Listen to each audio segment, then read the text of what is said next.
to Heroes Forge, a Heroes of the Storm podcast. What's going on, Forgers? Welcome to Season 2, Episode number 57 of Heroes Forge, a community-driven podcast all about Heroes of the Storm. I'm Jeff Reynolds, the show host, and as always, I'm here with Kristen Ashton, the co-host of the show, who is more awesome than the feeling of keeping your New Year's resolution all the way through January. How's it going, Kristen? It is going great today, all the way through January. That is quite a feat. That's halfway to making it a habit. Oh, really? So you're saying 60 days? I'm saying about 60 days. If you can stick with it for about 2 months, you have yourself a new habit. Well, all of you out there that have kept your resolutions this far through January, keep it up. You're getting close to making it a habit, and then you're about 1 out of 12 months closer to completing it for the entire year, and who knows, maybe you'll just keep going after that.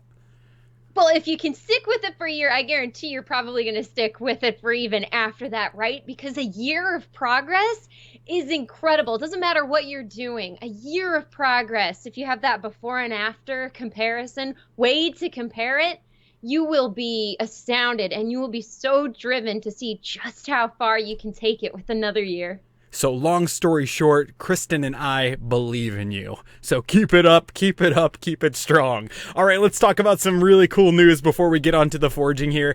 Kristen, did you have a chance to play this week's Brawl?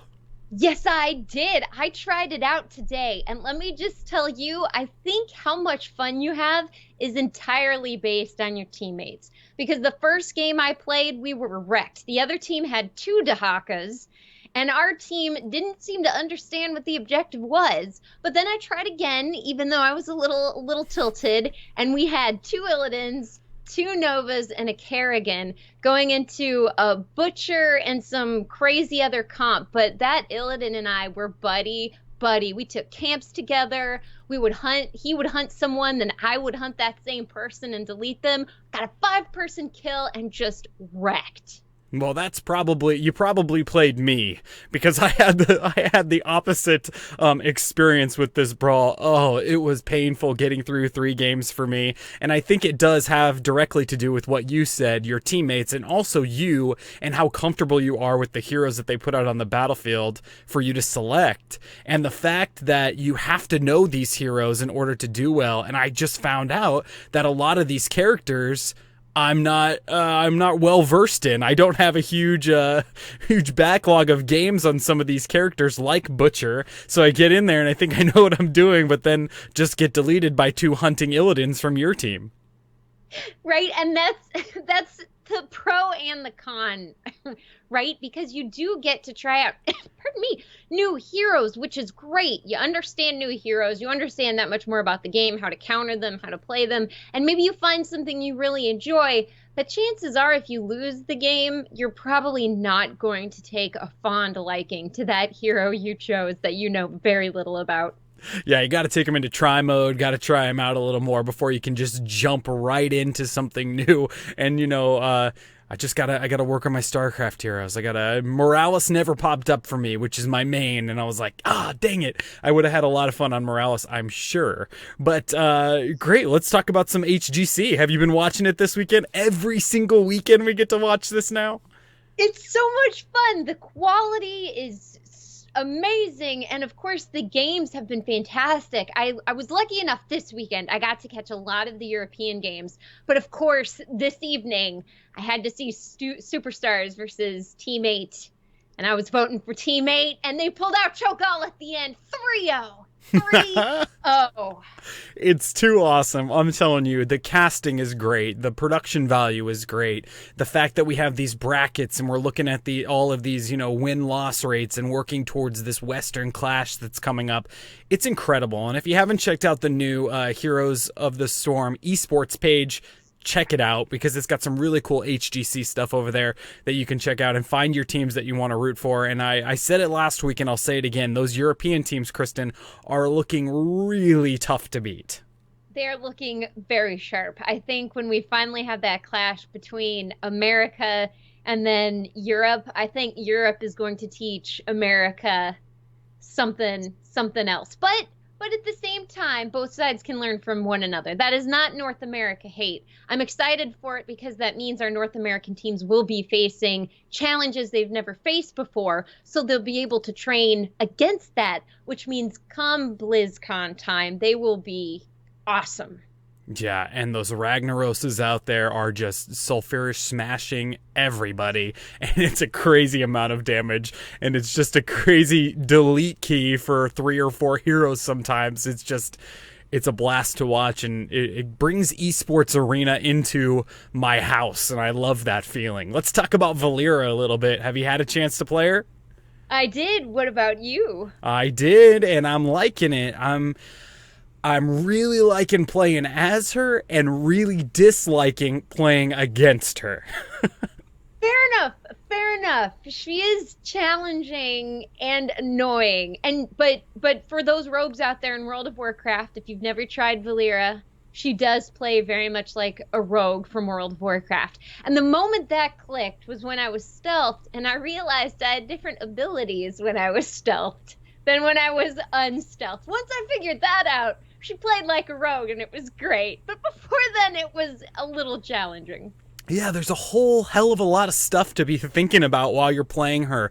Going into stealth, having 3 ways of popping out of stealth that do 3 completely different things. Who am I attacking? Who's close to me? What do I want to do? I mean, there's a lot of skill cap there that you got to have a lot of knowledge in order to make her super useful.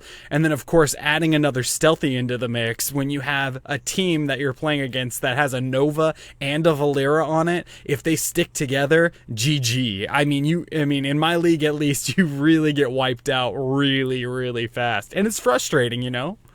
It is. But luckily, they retooled Sonya. So her whirlwind now is off the chain. So we were playing a game last night, and I watched for that shimmer. And I love to take leap into stealthies. Because if you see that shimmer, you jump on them. They're revealed. And they were prepared. So that usually means you can pretty much secure a kill. Well, that's a really good point, because if you take Valeera out of stealth, you've taken away her advantage in more than one way, because now she's out of stealth and she doesn't get that first hit that does something special to you while she's in stealth. So if you can manage to pop her out of it, it's a little different than Nova, because you're really taking something away and you have the upper hand in more ways than one. Totally. Although I have seen people play her where you go in out of stealth, just so your stealth is on cooldown. You pop 1 or 2 things, then you go into stealth, and then you use your stealth abilities, and then go back into your regular rotation. Whoa, I'm sure that would just decimate. I mean, if you can get really good with those combo points, and there's even combo points. I'm telling you, there's so much to think about with her that's different than a lot of characters. And I thought that Zul Jin had a lot to think about, because you got to kind of manage your health and, decide how much damage you want to do compared to how much health you want to lose, and then heal yourself up. And that is a lot to think about. But throw Valeera in the mix, and you've got, tons of different combos and things you can think about. And, go ahead. Sorry, I was going to say, hearkening back to the days of Piano Key Uther, we finally have a Piano Key hero again. Yeah, absolutely. Fingers are flying all over the keyboard, and it's going crazy. Speaking of fingers all over the keyboard, let's talk about some other games that are out. I've played a couple games this week, Kristen, that I have to talk about real quick. Have you seen the new Resident Evil game? Because it's right up your alley. It'd be perfect for your streams. I have seen it. I have not played it, though, because I was wanting to hear what the reviews were. I know Resident Evil can get a bit bogged down in its lore sometimes, right? I just finished 4, though, and I understand why that game is one of the best. It was stupid fun from beginning to end. But this one looks like it's Texas Chainsaw Massacre meets Resident Evil. Yeah, that's a very accurate statement from what I've played so far. I'm about 2 hours into it, and it does feel, and it is, the game is made for VR, and so you can play it in VR, and I can tell that there's a lot of moments where this would be absolutely terrifying to play this game in VR, because people are coming at you, they're jumping on you. It's got a different look. The graphics are obviously outstanding, but it's just got this feel. And I saw this picture on Reddit of this guy that said, all right, I'm ready to play Resident Evil. And it showed a picture of his PlayStation VR, his camera, his controller, and 2 new pairs of underwear. Classic.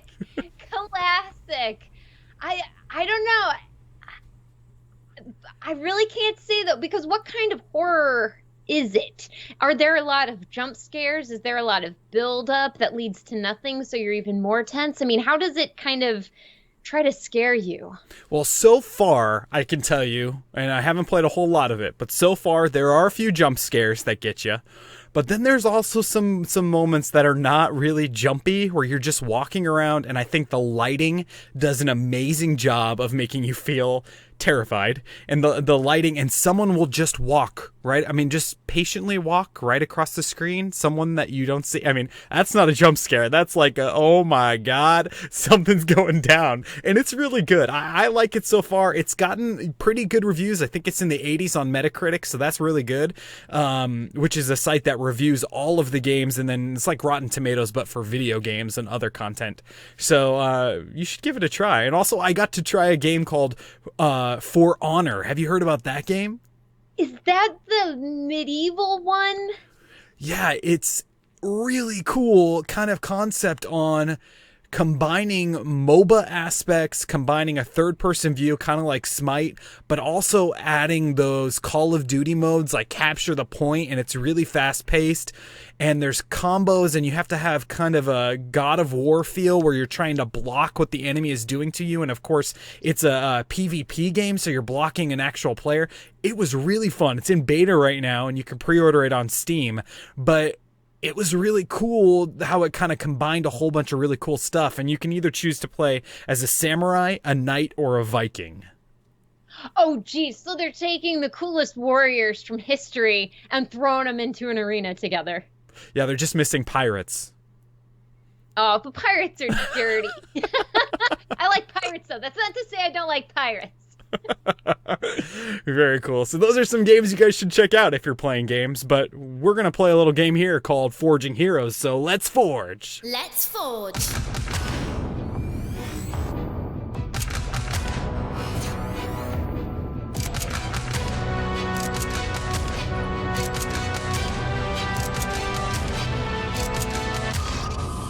Welcome to Heroes Forge. This is episode number 57. We're going to take a character that's not in Heroes of the Storm yet and just imagine what they would be like if they were in Heroes of the Storm. We can pull from any one of the Blizzard universes to make this happen, and we love your guys' feedback. You can always send us feedback to our website on our contact tab, which is heroesforge.club, or you can send us an email directly, which is contactheroesforge@gmail.com. Kristen, who are we forging this week? This week, it was decided by you, Jeff, that we would be forging the Death Maiden from Diablo 3. Death Maiden. So we've been doing featured forgers this whole month. We decided to pick one of our own. We've got a backlog of featured forgers, so if you're still out there waiting for us to do yours, we will get to it. I promise. We're going to get to all of them. But for right now, Kristen and I, we thought we needed a little more Diablo on the show. It's been a while since we've done a Diablo character, and the Death Maiden, I mean, Kristen, tell everybody a little bit about the Death Maiden and her place in Diablo. Alrighty. The closest followers of Malthael, these female aspects obeyed their master regardless of his beliefs. Following his departure from the high heavens, they joined with Urzael, the harbinger of death, to find their lost master. They would eventually return as the Death Maidens, wielding giant scythes and raising the dead to do their master's bidding. Oh, if that doesn't say Diablo, I don't know what does. The Death Maidens are really cool for our show too, Kristen, because we seem to have a lot of fun with the characters that are NPCs. They're non-specific or non-named NPCs. So the Death Maidens run all over the expansion of Diablo 3. You can find them in there, you know, doing the bidding of Malthael, the Angel of Death, which we actually forged on the show a few episodes back as well. So this is really cool to be able to kind of create a little more than we usually can. Certainly, with these characters, too, we're not as tied to the lore as we usually are. With this, we have a bit more freedom because we see these heroes. There's a little bit of lore given, but aside from that, our imaginations are free to go wherever we feel it should in order to really flesh out what this thing would be as an individual in the Nexus. Yeah, it's just a really cool model. If you've never seen the Death Maiden or played Diablo 3, what are you doing? Go out there and play Diablo 3. It is so fun, especially if you're a fan of Blizzard games. It's got all the favorite Blizzard aspects to it. It's just a really fun game. But the Death Maidens, I mean, the model is so awesome because they're basically like a soul, right? Inside of this armor that's floating. It has no structure to it other than this, like, just soul. I mean, I don't know how else to explain it. It's, yeah, a soul wearing armor. And I read this interesting tidbit. It said that apparently the Death Maidens are one of the only creatures of its type, similarity in Diablo 3, that releases a soul when it dies. Yeah, it's really cool with this blue soul-like aspect just filling the armor up, and then when it does die, Kristen's right, the soul kind of evaporates. And I visited the Death Maidens again before we forged here.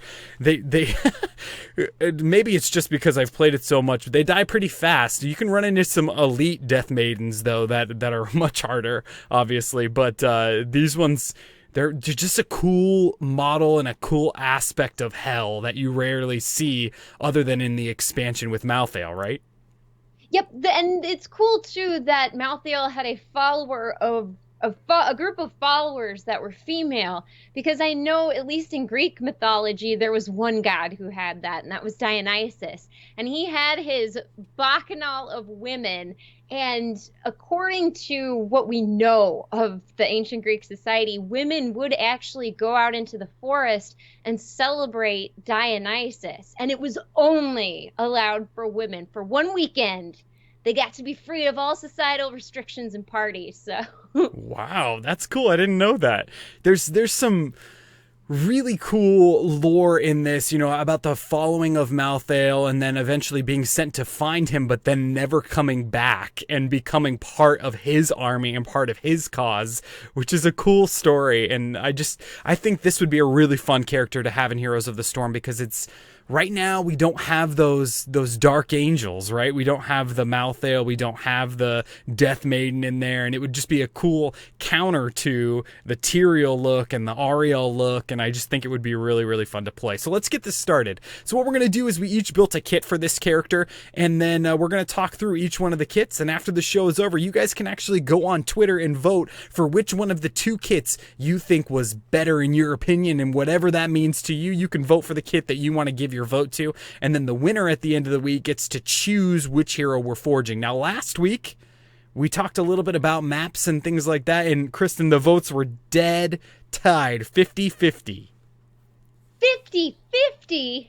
That's a first. That's a first. That is a first. So I went ahead and chose this week. So Kristen, since I chose, we'll let you go first, and we'll start with, what role do you think the Death Maiden would play in the Nexus? The role I think she would play is specialist. Oh, very cool. And since the Death Maiden is this non-named NPC, what we like to do on the show is give them a name. So what do you think the Death Maiden's name would be? Well, I went to the wiki and I found that there were named Death Maidens. So I read through them all, and my favorite, I believe it's pronounced Catharis. Ooh, can you tell us a little bit about Catharis? Was it just an elite Death Maiden that you may run into while you're battling the forces of hell? Catharis, as far as I know, she is the one who mans the biggest master crucible, and she has some extra abilities, and she has a name. That's as far as, there's not too much lore in regards to who she is. Just she has special attacks and everything. And she has an awesome name. I mean, can you imagine the casters of Heroes of the Storm being like, and then they band out Catharis? I mean, the name is just really cool. Oh, it totally is. It totally is.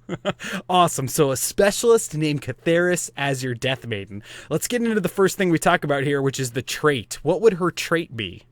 Okay, her trait is something I'm calling charged personality.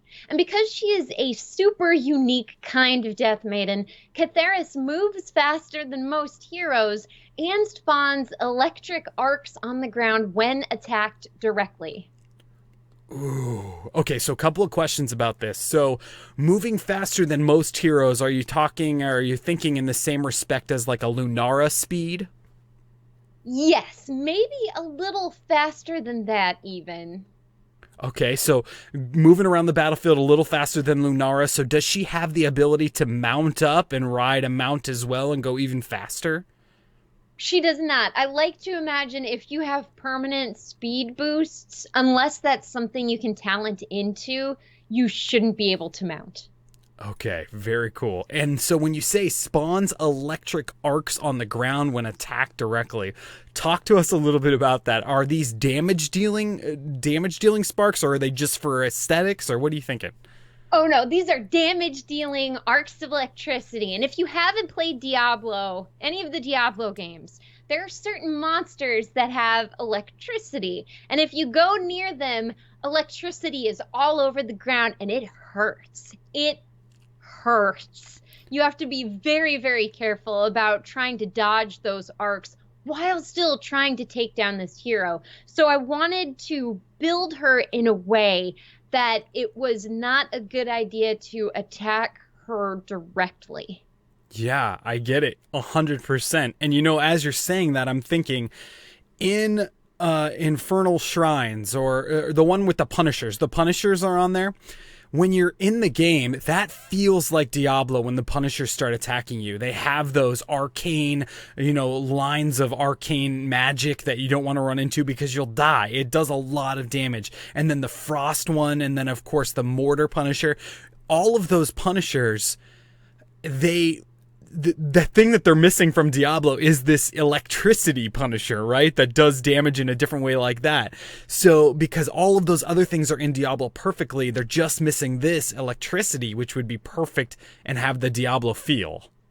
Definitely. And I like to imagine it wouldn't be as chaotic as in a Diablo game. It would be slow enough that if you were continually moving, you could dodge as they came out. Ah, cool. Okay, so you really got to commit if you're going to attack her to taking some damage directly. And does it affect ranged heroes as well, I'm taking it?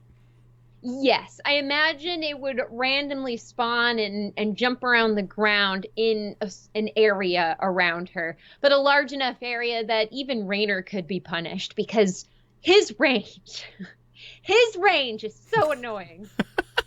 It is very annoying, and you're just getting poked and poked and poked, and then all of a sudden you're dead. And if you try to attack him, he heals up. I agree with the Raynor. I've seen a lot of good Raynors lately. And Ro from Realm Podcast is in the chat saying that he would call her Cat for short.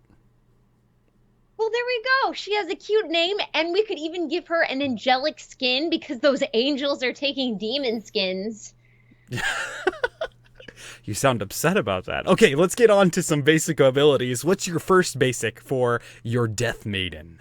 Okay, the first one is called Summon Shield Guards. In an area around her, Catheris summons 2 shield guards that immediately begin marching forward to attack the first enemy they find in lane. Should Catheris be attacked, they will retarget the enemy that hits Catheris. Okay, so this is something that we've kind of seen in a couple of different ways with Zul and Asmodan being able to push these lanes. The retarget thing is really neat. I've always, as a specialist, especially the specialists that spawn things, I've always wanted to see their minions know when their master's in trouble and kind of try to regroup. Now, I understand the importance of having minions, summoned minions, that keep pushing regardless of what's happening to you, because they're generally always on a timer. And if they begin to retreat and come back and fight, they'll probably be dead before they even get to you.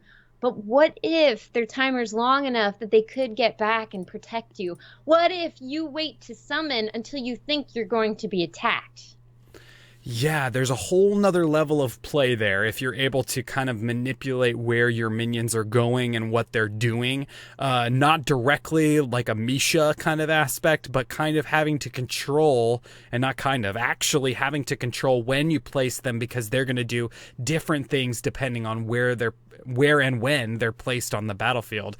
I think that's really neat. And I think that, so what are you thinking for like an animation for this? How are these shield guards summoned? What do you see? Do you see these souls kind of flying in and armor kind of coming up and the souls filling the armor? Or what does it look like? Well, Oh, that's pretty cool. That's pretty cool. What I was thinking more is that a ghostly hand comes out of the ground and grabs onto the ground and pulls itself up. And then they pull out their sword and shield and they start rattling their way forward. Oh, yeah. That is so cool. Okay, let's talk about your second basic ability here. Okay, the second one is called Summon Archers, and it's basically the same text, but instead of summoning the shield guards, you summon 2 archers. So they're ranged attackers at this point. Correct. And so you could have them both out on the battlefield at the same time. So essentially, you're creating a stronger minion wave, right? Because the minion waves have the front line, and then the wizard in the middle, and the archers in the back. Exactly. So you'd have 2 in the front, 2 in the back. And because of their range in order to attack things, you can imagine that once they get to your minion wave, the sword wielders, the shield guards would be front with the sword guys, and the archers would be in the back with the fellow archers. Wow, so you're just really enhancing that whole minion wave, which is a lot different than what we see with Zool, right? Because all of those are melee attacker skeletons that he spawns, which just kind of run in, and if you just have a Leoric with a skeletal swing, they just wipes them all out because they're right in there. It adds another level to it because you've got these archers in the back, so these characters have to go around to the side in order to hit the entire wave, and it's powerful. Yeah, and so instead of something that swarms, it's a more calculated, stronger push. I love it. Very cool. And I'm assuming that these characters also retarget an enemy that hits the Death Maiden. Correct. And 2, also that would force her to keep in mind how close she is to her summons. Right, and the archers are ranged. Yeah, it adds a new level to it. What's your third basic? Okay, the third one is known as what I'm calling Ring of Pain.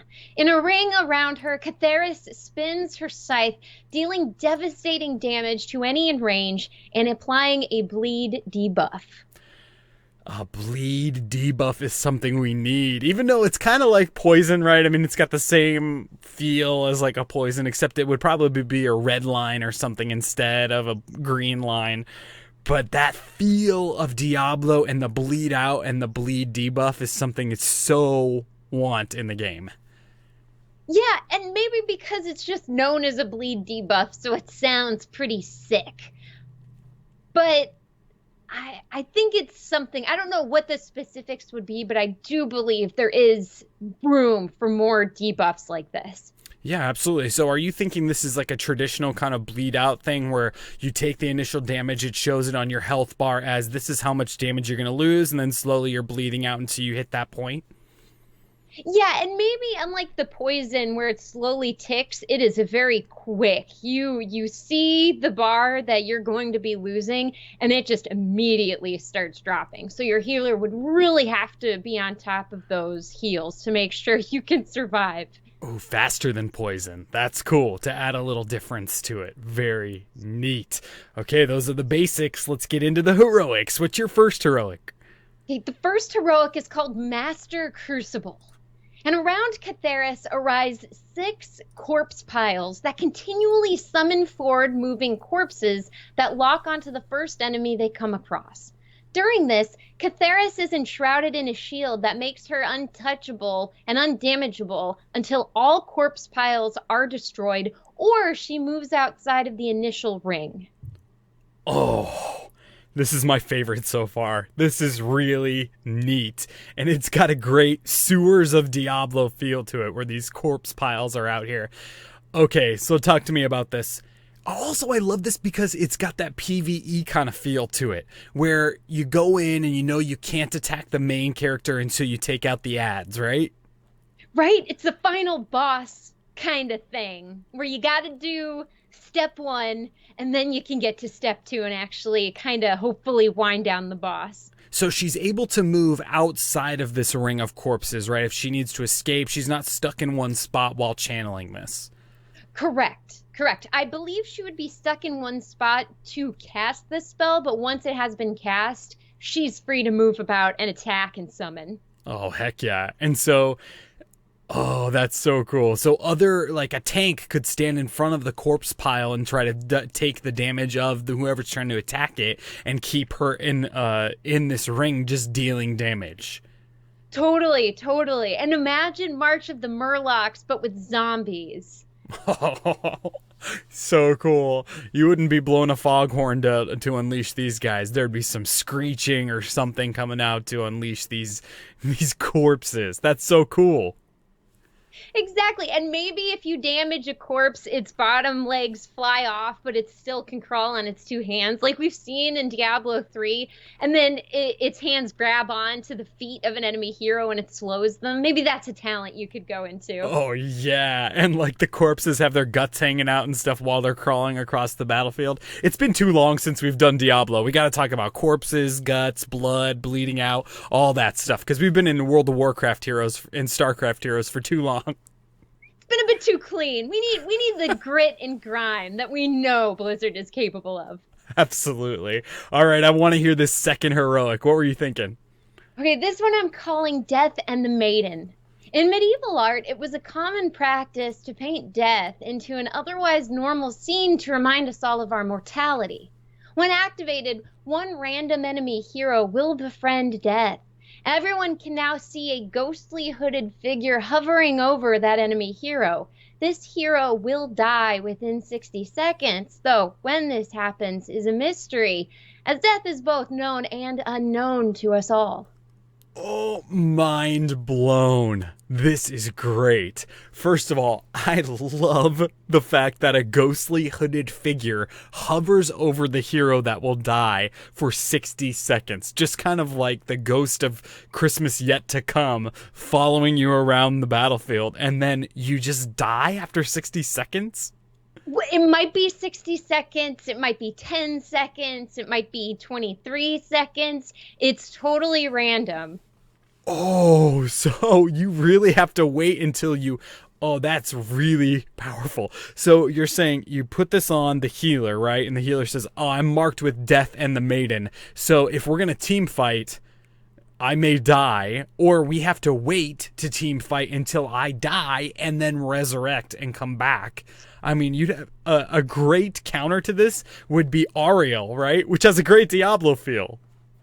Oh, that's very, very true, because she could just resurrect if you kill. Yeah, there we go. So it would have counters, and it's not too OP. Yeah.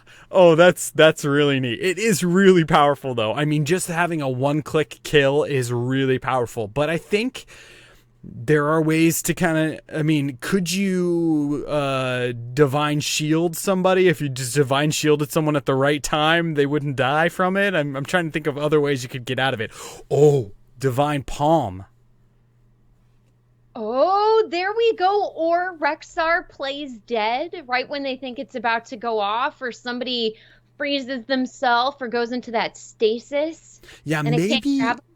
Maybe the aspect of death, this ghostly figure behind you, has to wind up a scythe or something to slice you down and take you out. So that gives you a little bit of an out in order to pop an ice block, pop a molten rock or whatever it is for Cho'Gall, or pop a divine palm, and if it takes you out, then you come back to life. That's a pretty cool idea. Yeah, I like that idea of how to counter it. That makes it a very realistic counter, but at the same time, potentially very strong, depending on who you're fighting. Yeah, and Rex Remus in the chat is saying the same thing. It would need some sort of it's going to telegraph movement that this is going to happen to you so that you could counter it. And if you miss the counter, or if you put it on Ariel, I mean, that's where you would go. You'd go right on her. You'd go right on Karazim. You'd have to really try it out to try to pay attention to what you're doing. So cool. This kit, Kristen, is really neat. And I love how you went with all of these summons, because that really fills out the Death Maiden lore that we know, which is not much. Yep, not at all. What we see of her, and just going off of what you imagine that would be like in the Nexus. Yeah, and you did a great job. I love it. Very cool. All right, before we get on to my build and we keep on forging along here, we have a bunch of people that we need to thank. First, we're going to start with people that have rated us 5 stars on iTunes. I want to really thank everyone that has done it so far, especially this week, Rudolph Hess and Gonzo92 for giving us a 5-star review on iTunes. And thank you so much for your kind words over there. If you listen to the show on iTunes and you like what you hear, drop us a review and we'll give you a shout out just like these two on the show. It really helps the show grow, and we're trucking along on more than a year here. We want to get more people listening to the show, so thank you for your help in making that happen. Also, huge announcement. We have a new patron to the show. We need to thank FOTC Fan for becoming the newest patron of the show. FOTC Fan is really either a huge fan of Flight of the Conchords or in the ROTC. I'm not sure, but I can tell you right there that he's a fan of our show. So thank you for becoming a patron of our show. And for John, if you'd like to be a patron of our show and help keep the show going, head on over to patreon.com/HeroesForge. Drop us $1 or $2 and help the show go. And we have some new goals, right, Kristen, that we're working towards? We do. Our new goal for the first goal is that we will be doing after show games. We'll be doing 2 games with patrons after the show is over, and we'll get to show you our sick skills. They will be really fun, and it'll be really fun to show you that I know nothing about what I'm doing out there, and I love just talking about this show because that's what we do here, or talking about this game because that's what we do here. So get to that goal, because I want to play some games with you guys and show you how fun it is to just completely wipe me on the battlefield 100 times in a row, and maybe I can get one or two kills off on you as well. It's going to be hunt the Jeff, hunt the Morales is what it's going to be. 5 Illidan's versus Morales. Absolutely. And FOTC Fan is in the chat saying that we're going to get rickety wrecked. Well, we probably will, because all of our listeners are really awesome, hardcore Heroes of the Storm fans. So I believe it. We will probably get wrecked, but it'll be fun all the same. Help us reach that goal on patreon.com/HeroesForge. All right. Time to forge on and to talk about my Death Maiden build. So, Kristen, we had another Great Minds moment that we've been having constantly, because I also pictured the Death Maiden to be a specialist. Nice. Well, I mean, she stands there in the streets so epically and summons things to take care of you. So I don't know, for some reason, I think that just speaks to the specialist. Yeah, I agree. And I, fiddled around with the idea of assassin for a while, which kind of really fit her too. And then I fiddled around with support even for a little bit, and that kind of worked as well. So I landed on specialist with this trait called decapitate. Being one of Malthael's followers, it's no surprise that the Death Maidens are masters of the scythe. They use these deadly weapons to decapitate their foes. All enemy heroes that the Death Maiden hits with either her basic attacks or abilities will be given a decapitate debuff for a short amount of time. If the hero dies while having the debuff, the player's screen will be black while they are waiting to respawn. They won't be able to see the map, see the pings, or chat while decapitated. In this build, the Death Maiden would be a powerful specialist that uses her odd abilities to help the team in times of need. Gross. That's so much information you're taking away. Do you think that would help with tilt or make it worse? It would probably make it worse. And I'm also imagining that you wouldn't be able to hear. Maybe when your screen goes black. And there's the obvious thing talking here about chat, voice chat. People are able to voice chat still. I think that would still be a thing. You'd be able to voice chat.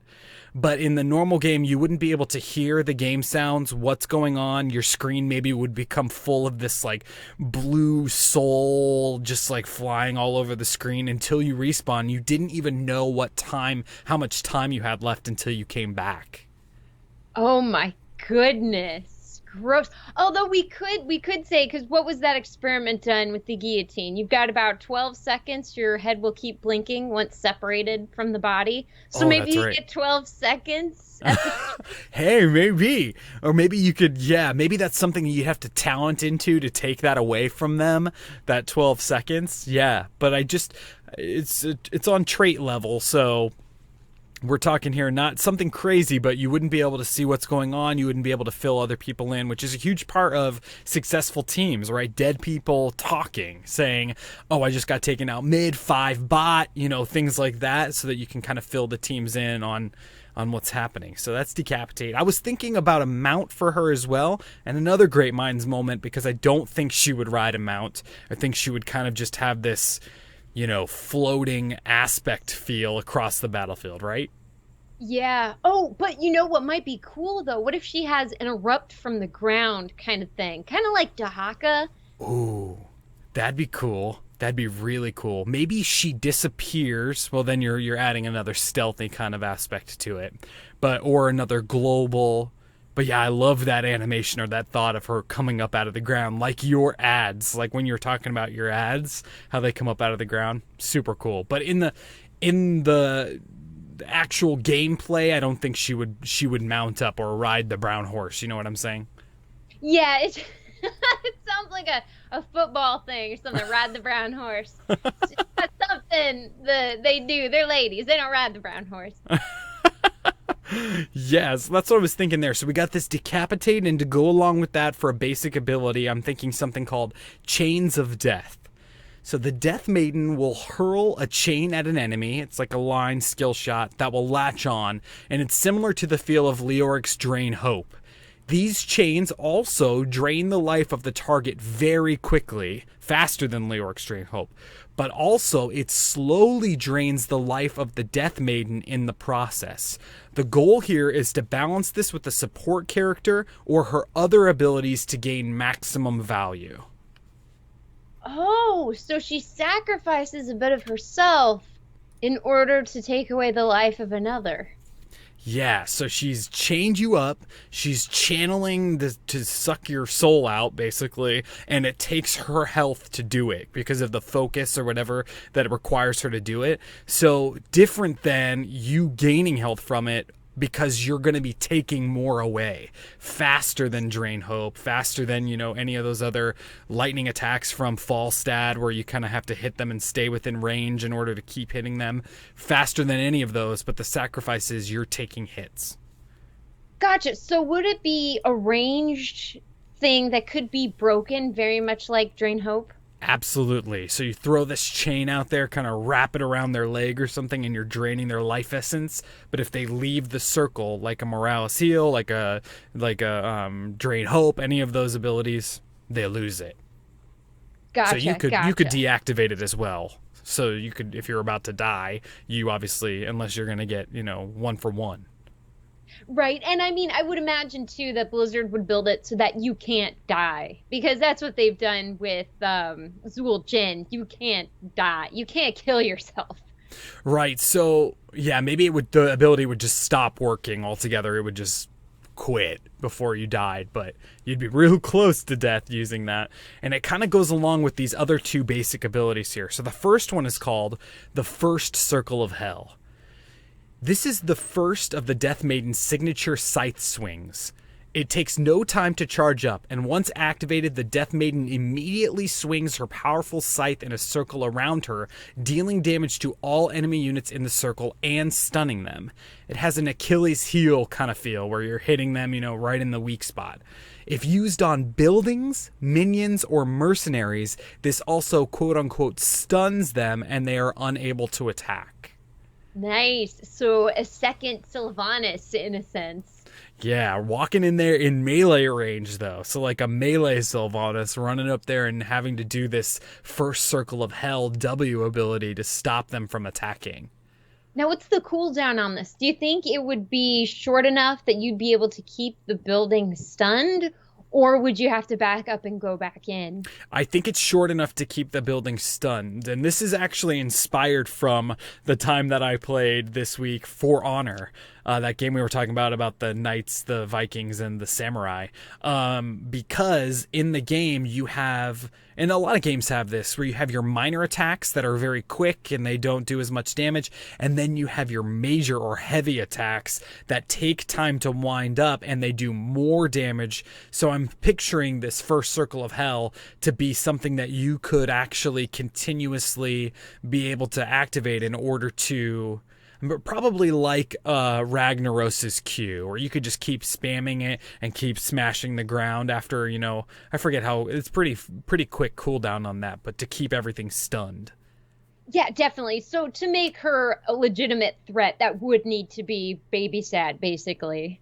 Right, and you wouldn't be able to move while you're using this, so it's not like Sonya spinning around in a circle while she's moving, because that would be OP, but if you get stunned and you're a hero, you have enough time to get out before she swings it again, as long as you're paying attention and going the right direction. Speaking of heavy attacks, the third one here is called Ninth Circle of Hell.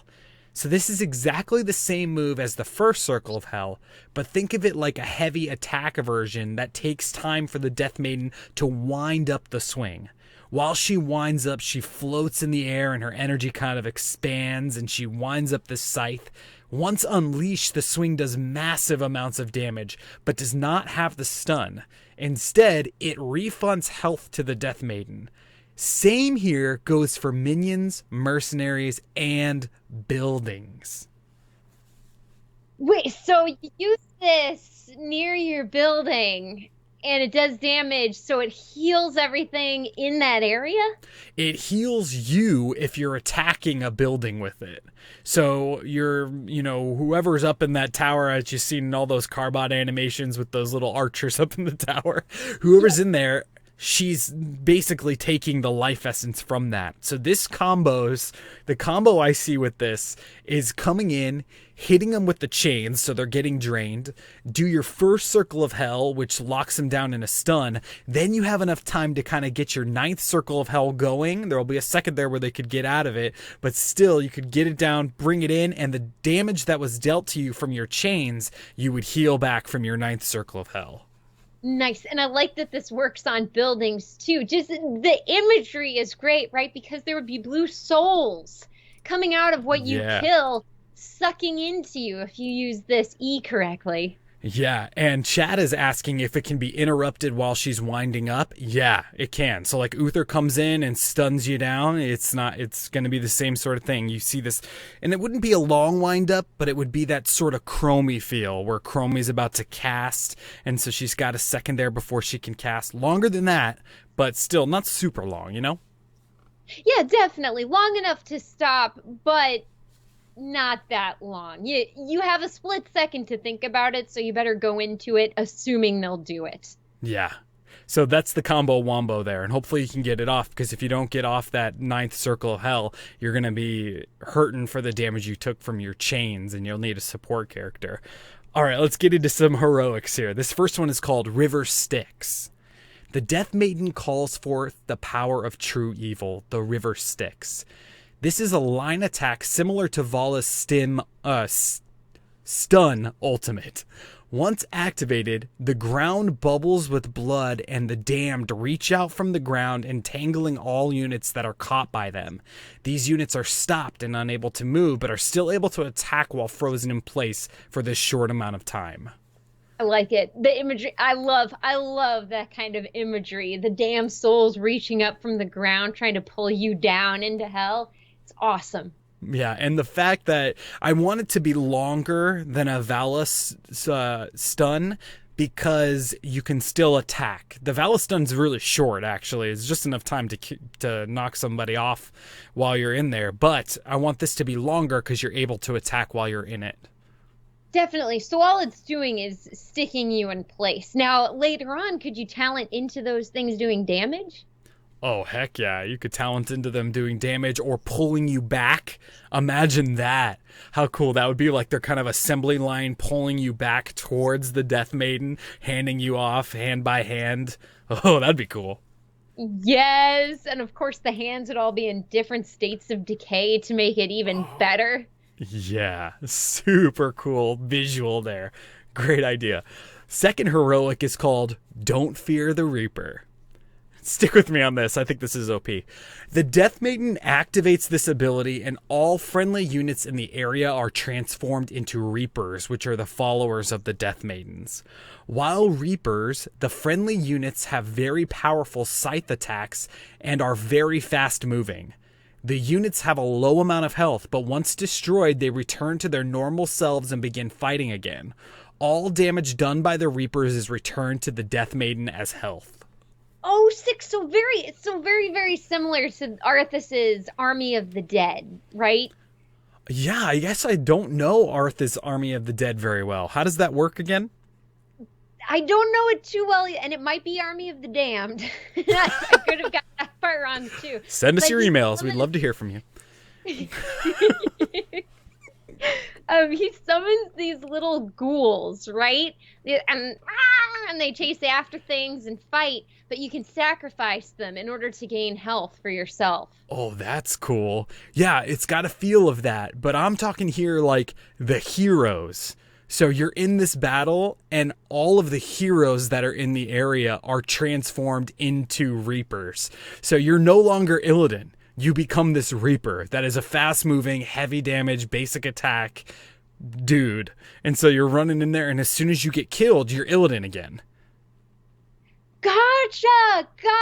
That is nuts. So does it include mercs and minions, or is it here? I mean, you say all friendly units, so I'm assuming every friendly thing in the area. Yeah, I'm thinking that it would, now that we're talking about it, only include mercenaries, not minions. So you could turn your mercenaries into Reapers, and they would go and do some damage before they were taken out. Now, how global is this? I'm assuming you have to be there in an area to turn them. But if you then wander off top away from your team, does the damage they do still go back to you as health? Yeah, and I also think that this would be on a timer. So you pop it, everybody turns to Reapers, they're doing damage, some of them get taken out, so they're back to, becoming ETC and Vala out on the battlefield. And then after a time, they would all go back to their normal selves and de-transform or transform back into who they actually are. So I don't think you'd have enough time to get far enough away. Okay, gotcha. And then would the enemies know which Reaper was which hero? Or would the heroes' names just happen to vanish and they don't know which Reaper to target down first? Ooh, I smell a storm talent. That would be really cool if you could talent into that so you don't know who is who and they're all doing the same thing. Sweet. Yep, I'd be okay with that one. Maybe even level 16. Who needs to wait until 20? Love it. Okay, that is my build here. So if I had to sum this all up, I'd just say, it's the specialist that's got these crazy abilities, and the River Styx is awesome. It totally is. Would there be a little ferryman that kind of makes his way quickly? Would the ferryman lead the charge? It's the dude on the boat, and he sails forward and leaves the river behind him. Yeah, absolutely. Just for you, Kristen, I'll add that in there. And I forgot to tell you the name of my Death Maiden is Beatrice. Obviously inspired by Dante's Divine Comedy. So Beatrice would be not as cool as Kristen's name, but still, it's related in a way. Well, it's the Divine Comedy, which is a wonderful, and you throw in the circles of hell, which is basically his journey through hell. Yeah, so that was the inspiration for it. So that is my Death Maiden. But before we can call these Heroes Forge, we got to talk about the best part, which is specialty skins and dance moves. So, Kristen, what was your specialty skin idea for the Death Maiden? Okay, so this one's not really related to the Death Maiden as she is. I just want a full-on skeleton. So I was thinking she could have a spooky, scary skeleton look where she's just bones. And sure, she floats around and she's got some blue magic in her, but she's just a full skeleton, no armor, no nothing.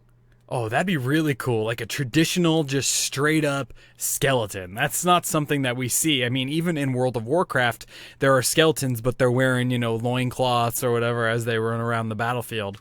I think that's a really neat idea. Thanks. And even Leoric, you get his master skin, and he covers up his mouth, which is the coolest part.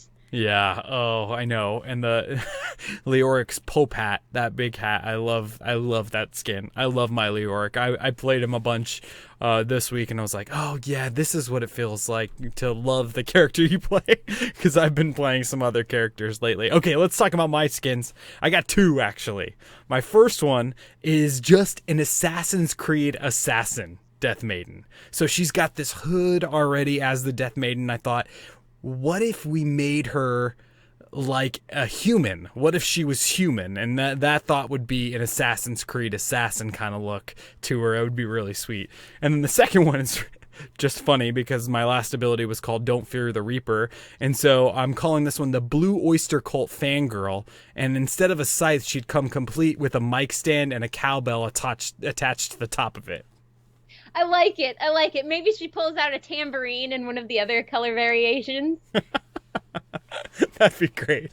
A tambourine and a cowbell. Of course, a cowbell. Maybe she has like a crazy hair and stuff like that. That'd be really fun. All right, so the second thing we're going to talk about is some dance moves. So my dance move, I'm calling it the Sand People dance. She raises her scythe above her head and pumps it up and down while dancing, just like a Tusken Raider. Nice! Making the sound, I'm assuming? Oh yeah, making the sound for sure. She'd have to. I mean, you can't do the Tusken Raider celebration unless you have a sound similar to what they made. Absolutely. What were you thinking for dances? Well, this one, since we got the spooky, scary skeleton skin, we're going to need the spooky, scary skeleton dance. And that one, they kind of wave there a bit. But there are also dances on the internet. I don't know if you guys have found this video, but it's a man who's dressed all in black, and he's wearing an orange pumpkin mask. And that's the dance I would want. And it's 10 minutes of him dancing to spooky, scary skeletons. And that is the one I would want. That is amazing. And when you said that, I started thinking of David Pumpkins from Saturday Night Live. Have you seen that with Tom Hanks being David Pumpkins? No, I haven't. It's the dumbest thing. Go and watch it. It's very funny. But I like that. I know the skeleton dance you're talking about like the hands flailing over the head and stuff. I think it's in a Disney film where the skeletons were originally dancing like that. Exactly. It was a Merry Melodies, I think. There you go. See? So that's really cool. And before we finish this out, I have to give a huge shout out to my buddy Mania, who actually heard that we were doing this, and he was so inspired that he built a kit for the Death Maiden that has a lot of aspects of what we have in ours, Kristen. Some really cool stuff. And one of the things I really want to talk about is one of the heroics that he's picked out here. After 2 seconds of channeling, the Death Maiden resurrects all friendly heroes that are currently dead, reviving them at the spot that they died. And he says it's global. They regain health depending on how many were resurrected. If 1 was resurrected, they're resurrected at 75%. If 4 are resurrected, they're resurrected at much less, maybe 25%, with the amounts varying in between for 2 and 3. So that heroic is a really cool idea, but really powerful. Could you imagine a global res? What? I mean, that might actually be really good for Hero League, where you're usually always split from your team. Yeah, and I mean, that'd be really, really, really powerful. Close to OP, but I like the fact that these percentages change depending on how many you bring back. And then the enemy team, I mean, they could just rack up the experience. If you res 4 people at 20%, you know, they're going to go down pretty quick after that. But it could give you the opportunity to kind of poke that objective and get them away from taking it, and it would obviously be on a massive cooldown. One of his basics is really cool, called Scythe Slash, and it's kind of like the Raven boss from Blackrock Hold in the new Legion expansion of Warcraft, where it's just a giant scythe swing, and it has a Cho'Gall feel to it because it also pushes enemies back and stuns them. So, I mean, it's really, really neat build. Thank you, Mania, for sending this in. It's really neat. If you guys have ideas on the builds that we're doing on the show, maybe you see us tweet something out and you want to add your 2 cents into what you think, oh, they're doing the Death Maiden on Sunday. I'd love to chat about that too. Send us your ideas because we would love to chat about them on the show. And with that, we can officially say that these heroes were forged.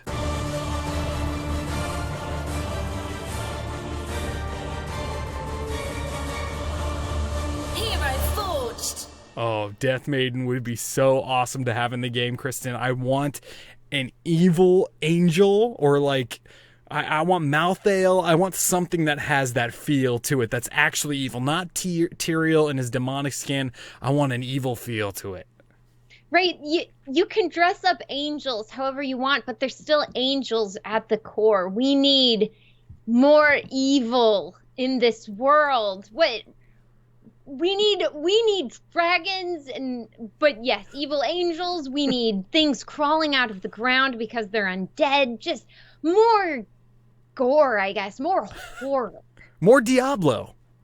Yeah, exactly. That dark feel, nothing's going to be right in the world, the ever continuing cycle of almost being wiped out, but not quite.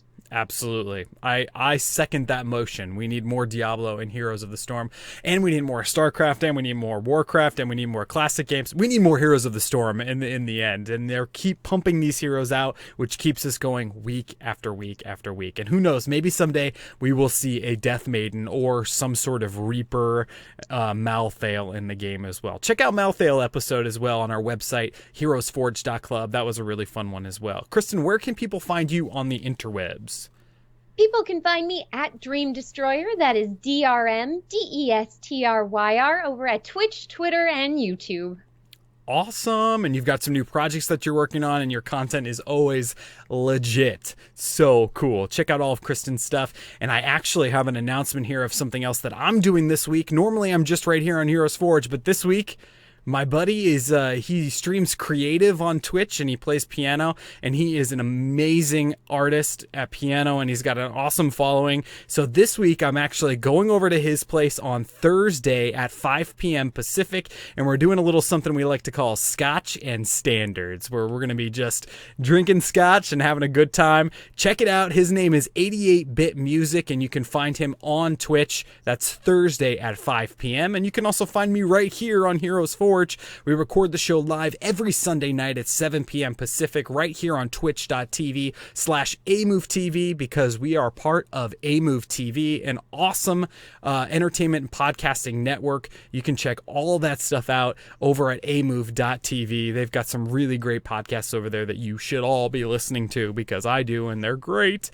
You can follow us on Twitter at Forge Heroes. That's also where you can cast your vote to which build you think took the cake, or won the cake, or whatever the expression is, or the saying is. you can pick which one you think was the better of the two, and the winner gets to pick the hero for next week. And you can also send us an email with your ideas. Contact HeroesForge@gmail.club. Visit our website, HeroesForge.club. And if you'd like to throw us a buck or two, you can do that at patreon.com/HeroesForge. A huge thank you to all of our patrons, and as well as everyone that's given us a 5-star review on iTunes. And make sure when you search for HeroesForge, it's all one word: HeroesForge, no space. Kristen, that was this week. I can't wait for next week's brawl, because I'm telling you, I'm ready for this one to be gone. Like I said at the beginning, it's all dependent on your team, right? Same with Hero League, same with Quick Match. It's just sometimes you feel you have a great time because your team's with it, you got a buddy, and you're just wrecking face. And then other times you're just wondering how these people can even write their names. Sometimes I feel like I can't write my name either. All right, guys, we will see you next week right here at 7 p.m. Pacific on twitch.tv/Amove TV. Thank you so much for joining, and we'll see you all in the real world.